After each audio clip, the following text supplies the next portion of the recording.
Hey guys, it is Holy Basil back between the rack. And just a side note, I looked up how much this rack would cost since I live in the US and Bells of Steel is a Canadian-based company. And after the tariffs, this would have cost just an extra, I want to say $400. So I'm very lucky that I purchased this almost a year ago. The subject of discussion for today is going to be optimal lifting. Jeff Nippard made a great video, I'll add, within the past week about his lifting over a year for optimal muscle gain. Next year, I'm going to train as perfectly as humanly possible. That means I'm going to run the most science-based, optimized plan and track every single set of every workout. Now, what exactly is optimal lifting? Optimal lifting is encompassing all the components of lifting to produce the most amount of either muscle growth or strength. And that's going to cover all sorts of details from actual lift selection, choosing a Smith machine versus a free barbell or a dumbbell because of research-backed studies, to training splits, full body versus bro split versus upper lower. Even the little details of form, range of motion, and of course, dietary intake, macronutrients, etc. And last but not least, sleep. Making sure you sleep 7 to 8 hours a night. You have to agree that all of these things are important, that you must sleep to make gains, you must have a training split to make gains, and that you must lift to make gains. There's no debating that. My problem with choosing optimal lifts for everybody is not necessarily the lift itself, it's the person. It's a case-to-case basis. If you genuinely just don't enjoy doing an incline machine row, or you genuinely don't enjoy doing a machine back squat, then don't do it. Optimal is whatever you enjoy doing. That's my take on it. You can progress whatever exercise that you choose to make gains. Remember, we want to have fun while we do this. Though we get into some uncomfortable places in our mind, and yeah, we want to inflict some pain on our body, we don't have to have a David Goggins mindset at all times. 22! Who's gonna carry the boats and the logs? We can enjoy what we're doing. We can have a good time. It's a hobby. And also availability. Having a home gym, you are not able to do every single exercise. I'm limited on space and money. It's not feasible for me to purchase a hack squat right now, even though that might be the most optimal for my leg gains. Now, training splits. Everybody praises full body, and don't get me wrong, I love me some full body. Some people love bro split, some people love upper lower. If you don't enjoy a split, don't do it. You don't have to do it. Do what you enjoy doing. Same concept. Do what works for you, what you enjoy doing. And the latest buzz about lifting and optimal lifting, I feel like, has been more of the low volume approach or low rep ranges. And that's cool and all. It's easy to track, it's easy to progress, and you will make gains, but you can't have a fear to break outside that box, a fear of being suboptimal, to experiment. You don't think that doing reps 20 to 30 or beyond occasionally is going to inhibit muscle growth if you're truly pushing it? I think you can gain some muscle doing those things. It's pushing your body to new limits. It's testing things out. It's experimenting on yourself. Just check out Ivan Durick on his YouTube channel. He's constantly experimenting and doing suboptimal things, and he's constantly progressing. Lastly, I want to address rest and recovery. Now, sleep is very important. We all know this. It's one of the staples. But 8 hours is not feasible for most people. 7 hours is not feasible for most people. Are we just going to say, well, don't train, don't recover if you're a little tired? 6 hours. I average about 7 hours of sleep a night, and I know I'd probably look and feel better and perform better if I got 8.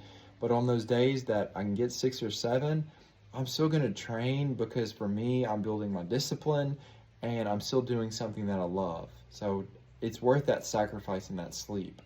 Whatever is optimal for a person that can dedicate their life truly to fitness, that is a full-time influencer, that's great, that's wonderful. But for the average Joe, you take optimal and you throw it out the window.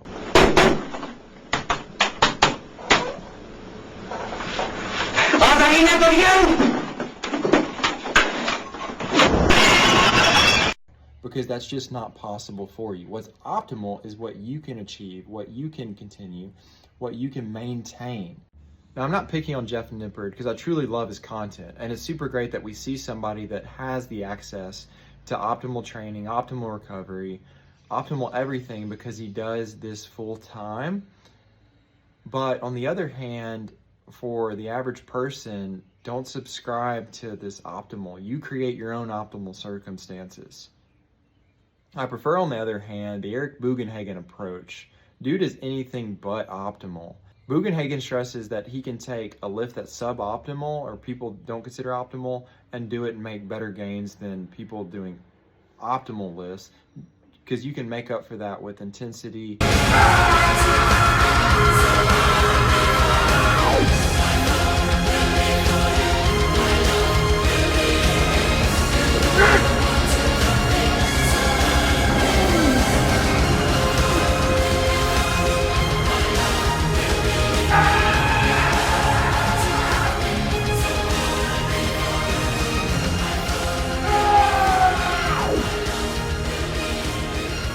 If you're married and you have kids, it's not the end of the world for your lifting. It'll change things, don't get me wrong, but you just have to change your mind about optimal. You're not a victim to your circumstances.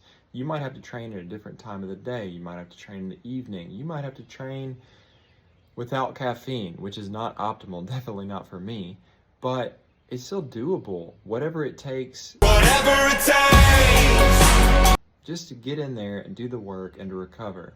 And I'm going to argue that training when you are tired, yes, it's not optimal, but it's going to make it when you're rested so much better. It's going to build that mental discipline, and that's true strength.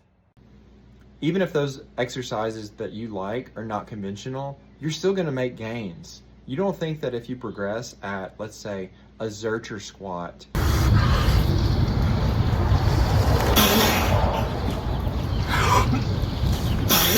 that your legs aren't going to grow. If you're adding slabs of weight to it, that you're not going to have slabs of meat added to your quads. No, that's just crazy to think. Now, you know I got to break this down on a spiritual level too.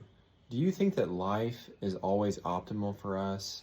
Absolutely not. I don't subscribe to a prosperity gospel, neither should you. I am blessed, prosperous, redeemed, forgiven, healthy, whole, talented, creative, confident, secure, disciplined, focused, prepared, qualified, motivated, valuable, free, determined, equipped, empowered, anointed, accepted, and approved. Not average, not mediocre. I am a child of the Most High God. I will become all I was created to be in Jesus' name. Reminds me of James chapter 1.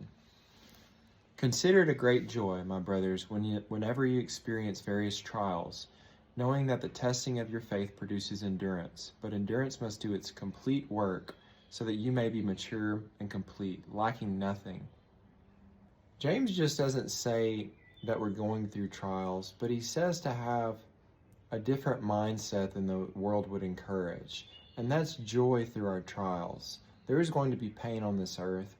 There is going to be times where money's not right, relationships aren't right, perhaps sickness. We see this all the time with believers, and it's frustrating. It's about how we handle those trials that truly defines who we are as a person. Same thing with the gym.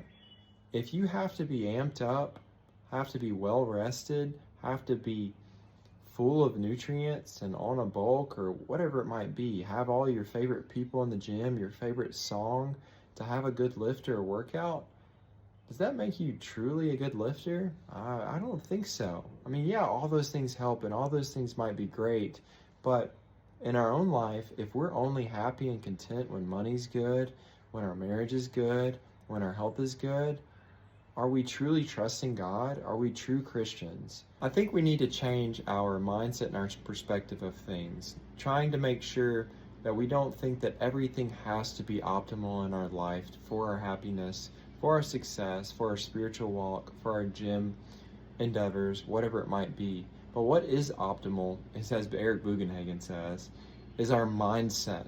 If we make our mindset optimal and resilient, stoic, impervious to distraction or to our circumstance, then that truly is optimal. That way, when things aren't optimal, it doesn't matter.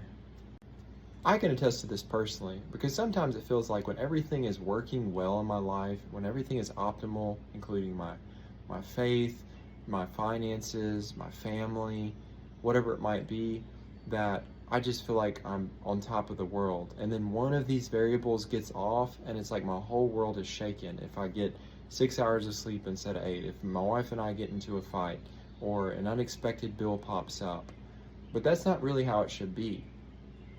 I should be resilient in every single circumstance. Acts 16, one of my favorite passages. Verse 25. About midnight, Paul and Silas were praying and singing hymns to God, and the prisoners were listening to them. Suddenly there was such a violent earthquake that the foundations of the jail were shaken, and immediately all the doors were opened, and everyone's chains came loose. When the jailer woke up and saw the doors of the prison open, he drew his sword and was going to kill himself, since he thought that the prisoners had escaped. But Paul called out in a loud voice, "Don't harm yourself, because all of us are here." Then the jailer called for lights, rushed in, and fell down trembling before Paul and Silas. Then he escorted them out and said, "Sirs, what must I do to be saved?" So they said, "Believe on the Lord Jesus and you will be saved, you and your household." Then they spoke the message of the Lord to him along with everyone in his house. He took them the same hour of the night and washed their wounds. Right away he and all of his family were baptized. He brought them into his house, set a meal before them, and rejoiced because he had believed God with his entire household. Now, did Paul and Silas have the most optimal circumstances?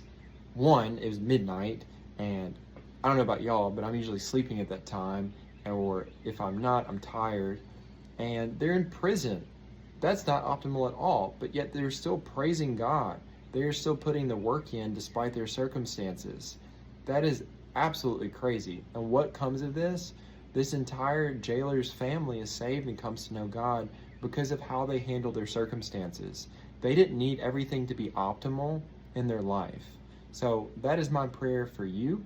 That is my prayer for myself. If you're watching this video still, that we become better, stronger men, not needing everything to be optimal. If you watch this video this far, thank you for watching. If you don't know God, I pray that you would reach out. What do you have to lose? You have everything to gain. And if you already do know God, then hopefully you learned something from this. Click a like button for me, subscribe, and I'll see you in the next one.